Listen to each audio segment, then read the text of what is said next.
And we are continuing to follow our top story tonight as search and rescue teams in Central Texas look for the more than 160 people still missing after last week's flash flooding. President Trump signed a federal disaster declaration at the request of Governor Greg Abbott. That allows FEMA to deploy its resources to the area. But this comes not long after the president said he wants to shut the agency down. Joining us now is Deanne Criswell. She served as the FEMA administrator under President Biden, I should say. And Deanne, thank you very much for joining us. Can you explain how FEMA traditionally responds to disasters like what we're seeing in Texas? And what do you think of the government's response so far? Nancy, the role that FEMA plays and has always played is to support state and local jurisdictions if the incident that they're responding to exceeds their capacity. One of the things that we have always said is that it is locally executed, state managed, and federally supported. And state and local responders have that primary responsibility. I was a local emergency manager before I went to FEMA, and so I know what they're going through.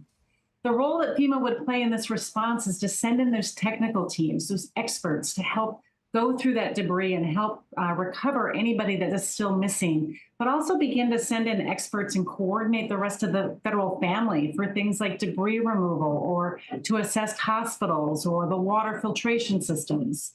And then we would be sending in folks that would help individuals that have been impacted register for that critical assistance that they may need to help them start their recovery process. And Deanne, President Trump has previously said he plans to begin phasing out FEMA after this hurricane season. But since these floods, he's avoided addressing that plan. What do you make of that possibility now? Well, again, I think there's a general misunderstanding nationally of the role that FEMA plays. We often hear, where is FEMA? And FEMA is not that firefighter that is going to come in there in the first few minutes after. They come in and support afterwards when it exceeds capacity. And when you look at a state like Texas, probably the most capable state in the United States, and they still needed to ask for assistance to come in and help, what does that mean if FEMA's not there and these smaller states or smaller jurisdictions also have a big event? Are they going to be able to handle it on their own? I think change is needed, absolutely, but it has to be a thoughtful conversation with our state and local partners to understand what they're frustrated with so we can make meaningful change and make government work for them. Given your experience, what do you see as some of those potential changes to improve FEMA going forward if it does continue?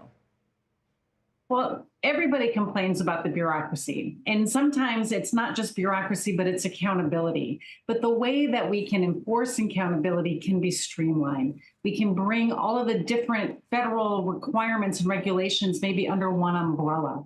We can find ways to give states more autonomy with some of these smaller projects and focus some of the more detailed work and the large projects, complicated projects, into the system that works now, and spread that information out and give states more control.